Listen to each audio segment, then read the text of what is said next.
Nabasuhuje cyane mu byubahiro byanyu. Iyi ni Digital Wealth Rwanda. Ni ukuvuga ngo rero ubu ngubu ni inkuru nziza mbazaniye. Ni inkuru nziza mbazaniye. Kandi ubushize muri video yabanje hari opportunity nahaye abantu cyane cyane abantu bari mu bihugu bya kure. Kandi harimo bambajije bati bimeze bite, harimo rwose n'abarimo gutera intambwe bitabira. Buriya opportunity yije nk'uko hari abantu ibiziye uko byagenda kose. Si ngombwa kuba umuntu ari uwo mu gihugu ndimo, reka umuntu ashobora kuba ari muri Canada akaba ari uyibyaza umusaruro, undi akaba ari muri Belgique, undi akaba ari mu Bufaransa, undi akaba ari muri Pologne, undi akaba ari muri Amerika, akaba ari we wabyaza iyo opportunity umusaruro. Niko biba bimeze rwose. Niko biba bimeze. Ni ukuvuga ngo ikintu gishimishije kugeza ubu gihari, sibyo ko hari ibyo ndi bubahe nka updates kuri ya opportunity nababwiyeho ubushize, ariko muri crypto muri rusange murabona ko bimeze neza. Ni inkuru nziza.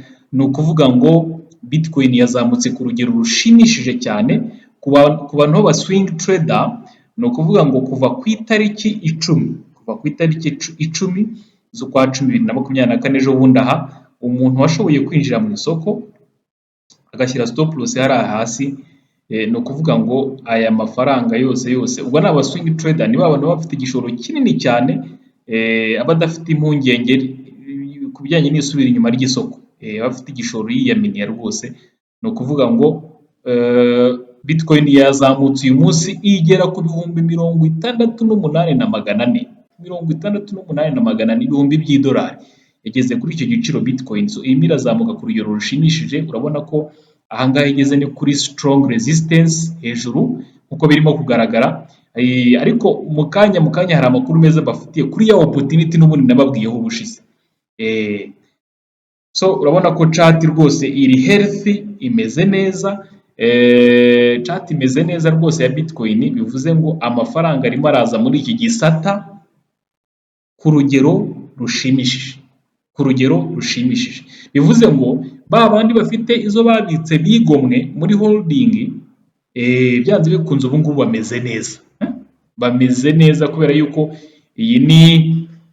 iyi Bitcoin izamutse n'izindi altcoins muri rusange hahita haba impinduka mu buryo buri very positive, hakabaho ubuzamuke.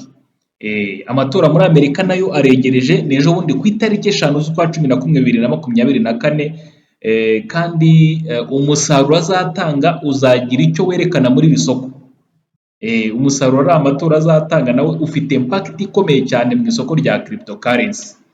Iyo tugiye kureba rero dusanga muri crypto muri rusange, kuri market cap, ni ukuvuga ngo amafaranga arimo kwiyongeramo. Nk'uyu munsi wonyine hiyongereyemo 1.87% by'amafaranga asanzwe arimo, ku buryo amaze kugeramo ubu ngubu agera muri tiriyari 2.36 z'idolari, niyo maze kugera muri crypto muri rusange arimo gusirikiramo. Ibyo rero ni ibitanga icyizere yuko iyi industry muri rusange, kuko ayo mafaranga uyashyize mu manyarwanda sinzi ngo angana iki, kuko ni menshi bikabije. Bishatse kuvuga ngo iyi industry irakunzwe ku ruhando mpuzamahanga, nubwo mu gihugu wenda ndimo cyangwa se hafi mu bihugu bya hano hafi wenda bitari cyane, abantu batanabyumva bamwe benshi, ariko mu bihugu byateye imbere muri rusange ntabwo amafaranga angana gutya yaca muri industry runaka ijenjetse. Nicyo bishatse gusobanura buriya. Ni ukuvuga rero burura niyo mwaka utaha izaba. Murabona yuko mu by'ukuri amakiripto muri rusange icyatsi nicyo cyiganje. Hari ubwo twajyaga tureba tugasanga imituku niyo yiganje, ubu ngubu icyatsi nicyo cyiganje, bivuze ubuzamuke bw'amakiripto muri rusange bwabayeho. Iyo rero iba ari inkuru nziza cyane cyane ku ba crypto holders, kuko izi ni asset, aya ni amafaranga. Nayo ni amafaranga yizewe mu myaka iri imbere. Harimo no muri ibi bihugu turimo bizagaragara yuko abantu bazabibona yuko ari amafaranga akoreshwa, akomeye, yizewe ku rugero ruri hejuru. Buriya impinduka iraza buhoro buhoro ugashiduka wayisanzemo tayari. So ni ukuvuga rero muri ya opportunity rero twavuzeho ubushize, urumva nari nababwiye ko nibubaho updates naho, eh, muri ya opportunity ni ukuvuga ngo iyo ushaka gukora recharge, ubwo opportunity ivuga ni qubits cube. Iyo ushaka gukora recharge bigenza gute? Ni ukuvuga ngo wafunguje konte, link nari nayibahaye ubushize, cyane cyane iyo areba abantu b'aba risk taker nabivuzeho, baba risk taker, wa muntu utari bubanze hari umuntu ujya wumva ikintu akagira amakuru akajya kubaza undi muntu, ariko ngo biriya bintu ngo nibyo ra, oya ntabwo ari bene uwo muntu turimo kubwira aya makuru. So umuntu uri muri Canada, uri muri Belgique, no mu bindi bihugu bitandukanye, kuko business ni mpuzamahanga, ushobora kwitabira business ukayibyaza umusaruro, kuko iyi business kuva mu kwa mbere kwa 2024 irakora neza, kugera ubu ngubu irimo irakora neza. Ni ukuvuga ngo amezi ashize namwe murayumva ntabwo ari makeya. So gukora deposit rero ukanda hano kuri recharge, warangiza ugahitamo TRC20 hano, noneho ukandikamo ayo utangiza. Urugero ushobora kwandika uti ndatangiza $5,000 by'idolari n'urugero, ugakanda kuri confirm. Ibyo ngibyo iyo ubikoze baguhereza wallet address, ariko bakakubwira ngo haraza kubaho expiration date, iyi transaction uyikore bitarenze kuri iyi tariki y'uyu munsi kuri aya masaha. So ukopiya rero nk'uko mbikoze, ukopiya wallet address, ubwo ni nka account number, ukayijyana aho ufite ya madolari, ukayohereza wenda uyafite kuri KuCoin cyangwa se kuri Bybit cyangwa kuri Bitget cyangwa se kuri OKX cyangwa kuri Binance cyangwa kuri Trust Wallet cyangwa se ahandi. Uyohereje araza akajyaho hano, ukayabona hano, and then ugaproceedinga n'igikorwa cya ugahita ukora. Haba hakurikiyeho activation niyo ibisigaye, deposit irangiye activation niyo ikurikiraho. Activation rero mbere y'uko uyikora urabanza ukatubwira, tukagufasha kubona fuel. Hari fuel ikenerwa kugira ngo activation ishobore gukunda. Hanyuma bambaza ati se ibyibikuza bimeze bite se ejo kutatubwira? Kuva cya gihe ubushize ndumva narabiberetse uko nagiye mbikuza bitewe n'ingano y'icyo nashyizemo. Ni ukuvuga ngo kuva ku itariki 9 z'ukwa 10/2024 no hasi hari izindi nyinshi ntabwo nshaka kujyayo kubera yuko ubushize nabivuzeho. So urabona ni 45 nabikuje ku itariki 10 umunsi wakurikiyeho mbikuza 43, ejo bundi kuri 11 mbikuza 36. Urumva isoko ntabwo ryari ryagenze neza, inyungu yigiye hasi. Iki nicyo kikwereka yuko trades zikorwa ari izanyazo, ntabwo ari ibintu by'ibipapirano.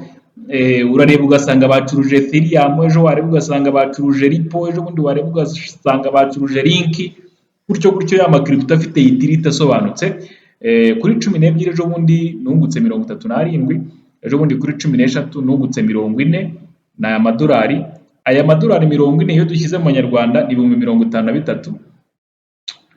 Ku itariki 14 nungutse 43, ubwo ni nk'ibihumbi hafi za 50 wenda n'8 hafi aho ngaho, na 7 hafi aho y'amanyarwanda. So ni ukuvuga ngo ku itariki 15 z'ukwa 2024 nungutse 41, ariko ubwo urumva ndimo ndabereka ayo nungutse ndayabikuza, nta munsi nsiba kubikuza. Niba mwitegereje amatariki, yumbaza ngo ese arabikurika, yarabikurika kuko nanjye ndi umuhamya.